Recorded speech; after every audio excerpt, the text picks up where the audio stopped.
But with that said, I have one more topic I want to talk about. And let me check our time. Yeah, we got. Hopefully, this won't take too long.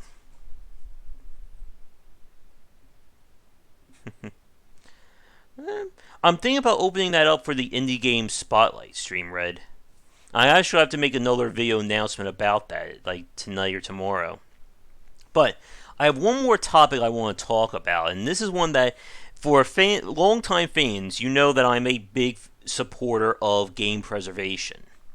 And this is something that's been annoying me for some time. And again, about how hard it is to preserve these classic games. So, in order to keep things somewhat safe, a friend showed me a list of ROMs, as well as an emulator for the SNES. And I downloaded it, and I may or may not use it. Again, we have to be really careful as we talk about this. But when I opened up the folder, for someone like me who studies game design, this is essentially a treasure trove for me. I saw games like Super Mario World, ActRaiser, Final Fantasy VI, Chrono Trigger. Games that, again, come from what we could consider to be like the golden age of 2D design. Some of the most memorable and, far-reaching games ever made were on this list. And you would think, and I was looking at this, I was wondering, this must take up a lot of space. It must be hard to keep all these games, available when you have so many other stuff to play. And when I unzipped it, the grand total came to 1.26 gigs of hard drive space for the complete collected works of every Super Nintendo game ever made. And as I sat there thinking about that, a thought popped into my head about how infuriating it is by the fact that the game industry still does a horrible job of preserving their video games. And it's an issue that becomes harder and harder each and every year.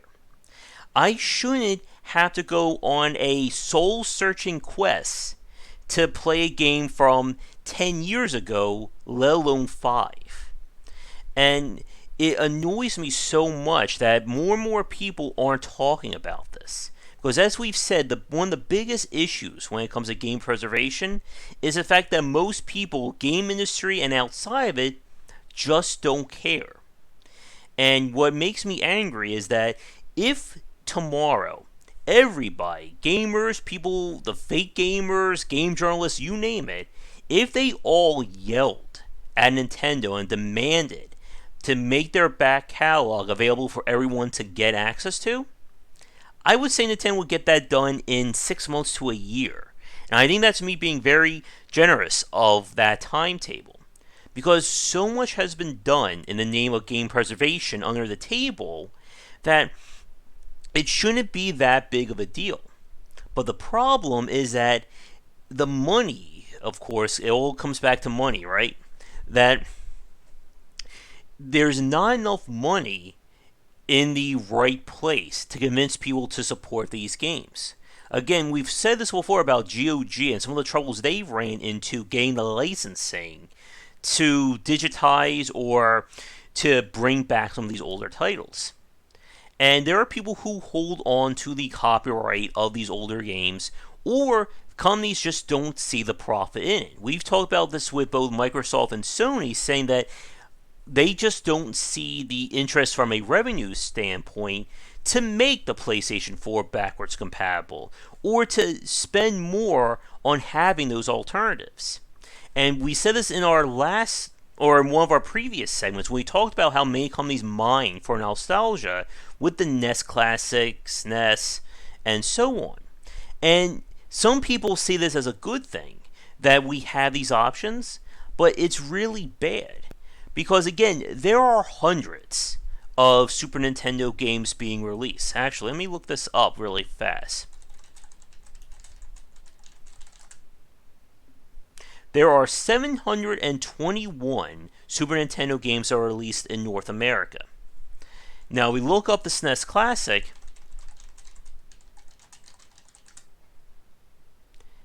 There is 20.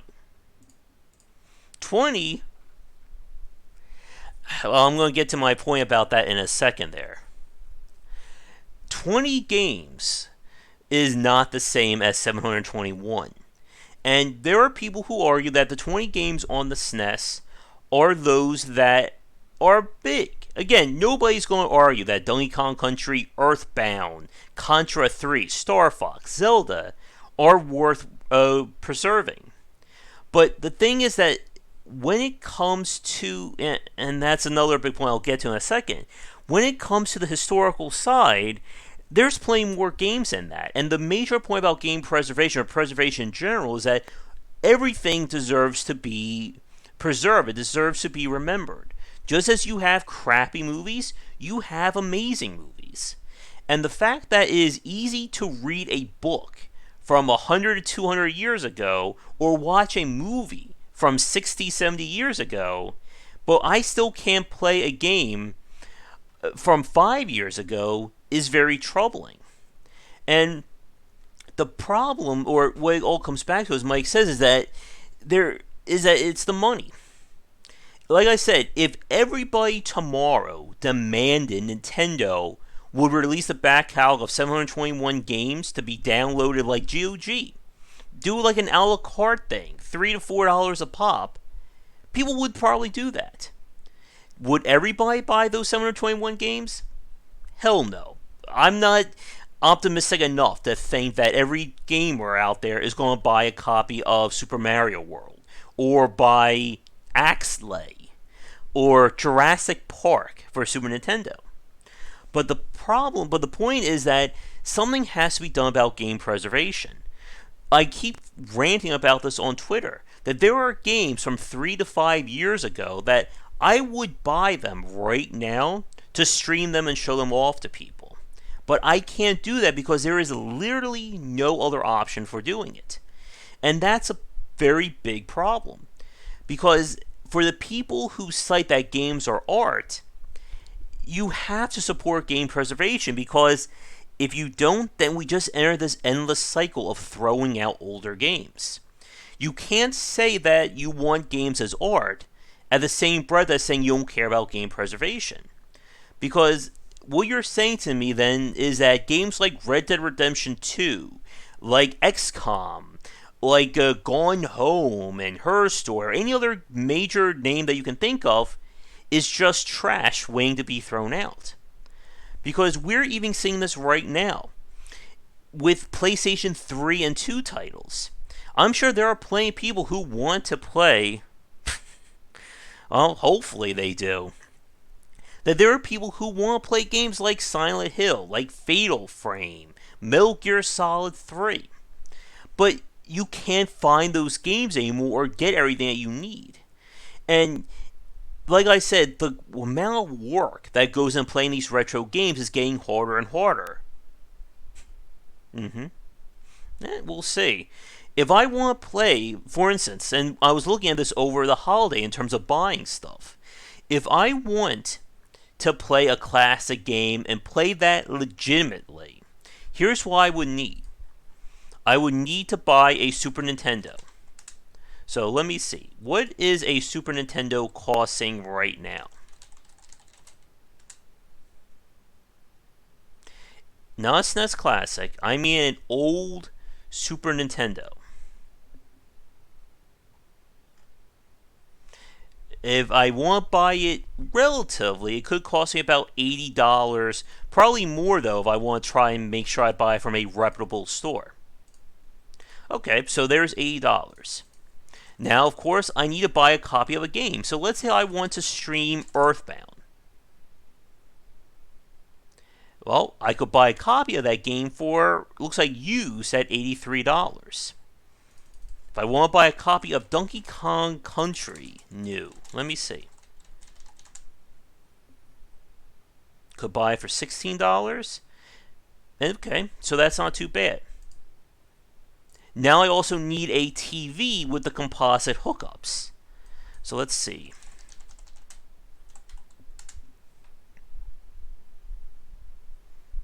I don't think I can even find one. So I would need to buy something that will convert composite to HDMI. So that could be another $20, $30 there. But now I'm also going to need a capture card. Capture card for that could run anywhere from $100 to $200, maybe more than that. So what's my total for anyone who was calculating that? But here's the other point, though. Everything that I just said is still limited, because what happens when that hardware dies? Because, again, many NESs and Super Nintendos will eventually break in terms of use. So that means I'm going to have to find another one. What happens if the TV that I'm using or the composite stuff breaks? I have to hope that's still in the picture. And there's only a finite number of cartridges that were ever made. And that's why I think GOG still works so well in that regard, Mike, that when I download the file from GOG, I don't ever need GOG as a platform again. That is now archived, until the day we die, kind of thing. I can just imagine, as Mike's talking about that in terms of collecting digital games in the stores closing, I can just imagine that Twilight Zone episode being reworked for today. Last man on Earth, he has, access to Steam with every game ever made, and the Steam servers are down. And he can no longer play them. It's not fair. There's time. But, yeah, I see Mike's point there, that if you're, and that's kind of the other big point about this, that so much about game preservation is tied, at least in today's market, is tied to a secondary requirement. It's not that I have to buy a classic game off of the Virtual Console. I have to make sure Nintendo is still supporting that. The Twilight Zone? Or the digital store. But I have to make sure that Nintendo is still supporting that. With Steam. We've long made our peace with Steam and Valve. But it is true. If 50 years from now, let's say something bad happens and Valve goes under, and the Steam servers do get closed permanently, hundreds of thousands of games at that point will no longer be playable. Again, going back to stuff like what we see with the SNES, NES Classic, and backwards compatibility on some of the older consoles, you still have to rely on that hardware. My voice is dying. If tomorrow Sony announces that they are no longer doing their PlayStation Classic software, what's the alternative? There isn't any. And this is why, and again, this goes back to, I think, that major point there that Mike said earlier about pirating is preservation, that what is the alternative? This is why, and again, I know this opinion can be very polarizing. Yeah, I mean, again, that's true, but something has to be done about that. But my opinion is that if there is no legal alternative, if piracy is the only way to preserve these games, then I support piracy in that regard. Again, I'm not talking about pirating a new game because you don't want to pay the developer or because you want to check out a demo. I'm talking about being able to play a game that there are literally no other hard copies out there to buy. This is why that ruling from the ESA, or by the Supreme Court earlier or a few months ago, saying that they will not go after people who hack games or hack servers to run legacy titles, because there's no other way of playing them.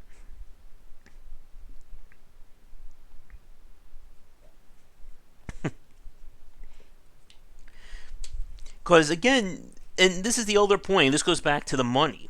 The people who want to play Snake, Rattle, and Roll. Again, I'm just using my encyclopedia in my brain here to just pick random game names here. The people who want to play the Seventh Saga, they're not really going to be thinking about hacking to play Final Fantasy 15 or Call of Duty or Fortnite. And like we said, it all comes back to that money. And I agree with you on the point, Mike, that somebody has to get paid. There is value in these games. I mean, there is money there. But at some point, or what point does this stuff translate into what people say as art?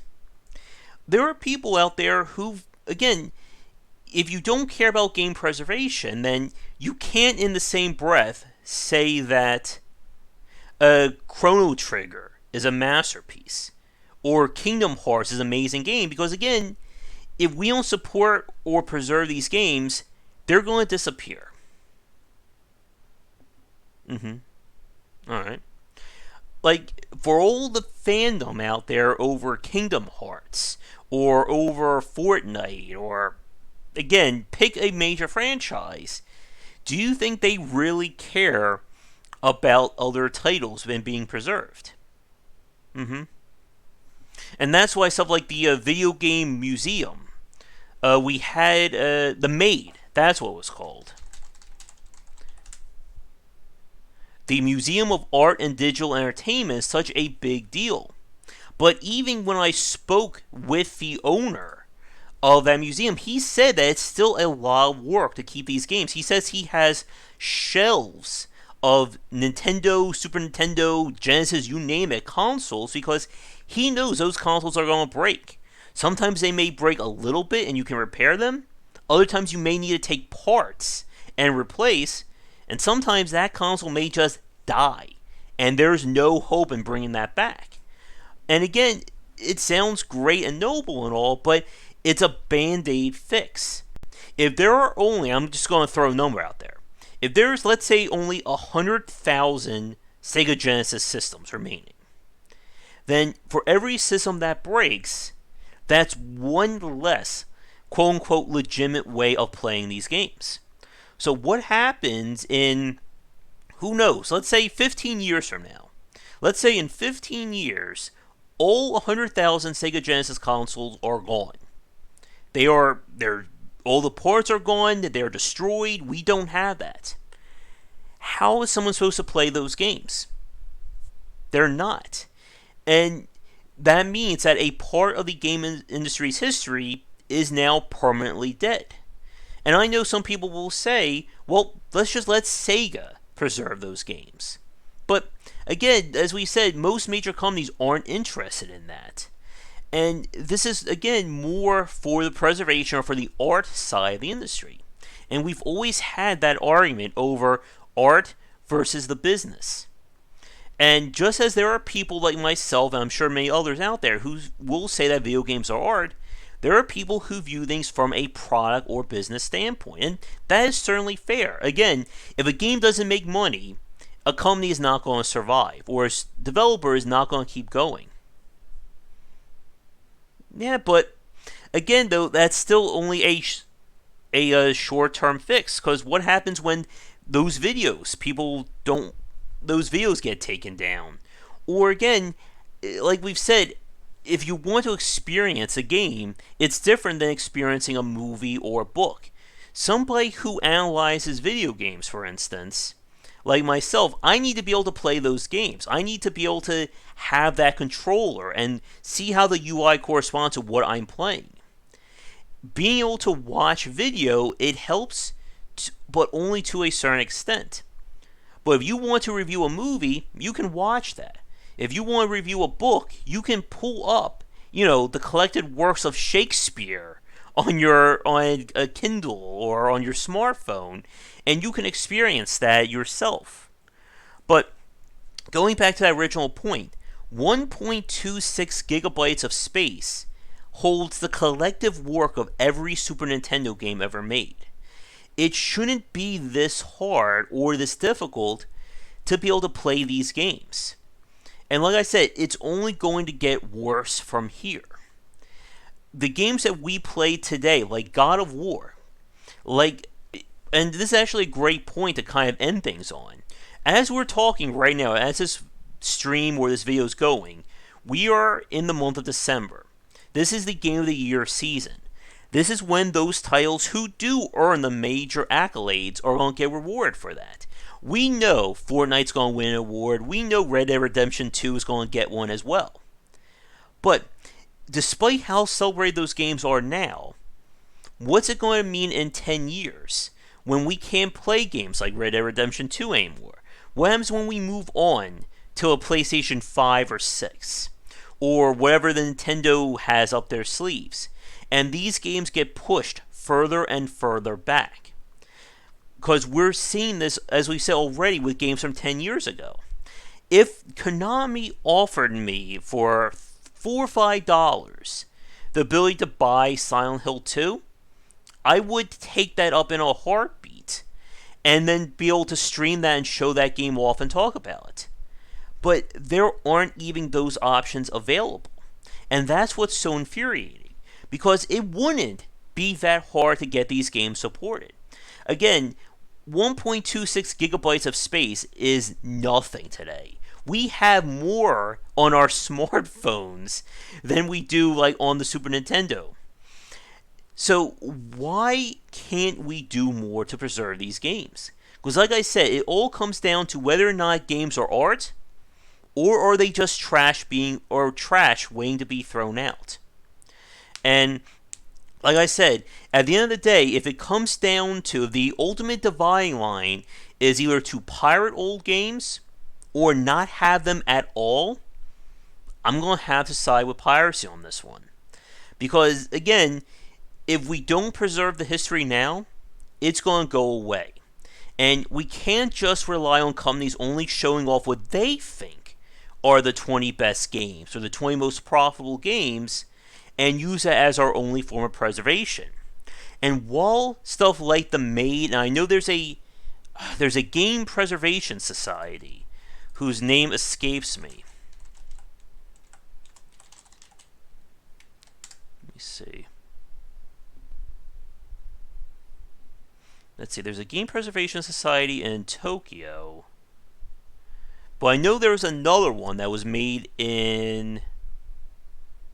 Is this it?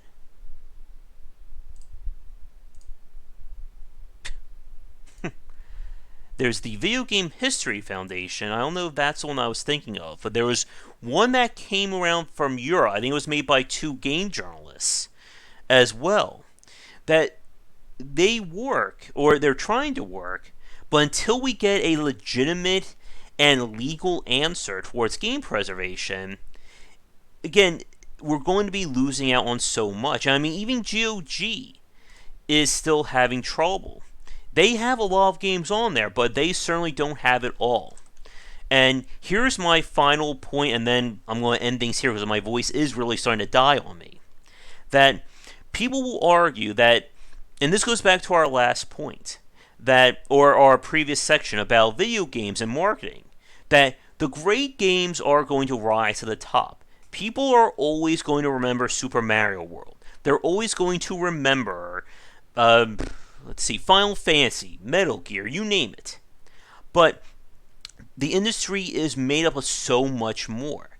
There are ActRaiser is a great example. You talk to a classic game fan, and if you say the words ActRaiser to them, they'll peek up their ears when they hear that game. There are so many games that have been made that didn't earn a huge amount of money, that weren't bestsellers, but they still moved the industry and game design forward. And for that very purpose, they deserve to be remembered. I know, this seems to be the critical thought stream. This is why we need Rob here. Because if not, I'm just ranting about game design for an hour and a half. But there are so many games that deserve to be remembered. And by extension, they deserve to be played. And again, this is the point, like what Mike says. Like, you can watch a video. There are videos of ActRaiser. There are videos of Earthbound and Donkey Kong Country and you name it out there. But if we do that, then again, video games are nothing more than trash. Who cares about Kingdom Hearts then? Why should I even give a crap about the next Kingdom Hearts game when I can just watch a long play of it? Why should I even play Dark Souls? I can watch a video of someone going through that entire game. Why? If we don't preserve video games, if we don't treat video games as art, then what's the point of even playing them? Because going back to that last section then, If we don't support these games or care enough about them, then the industry as a whole is going to suffer. Just as if we don't care about developers trying to make unique games or trying to support everybody, it's only going to make things worse for everyone.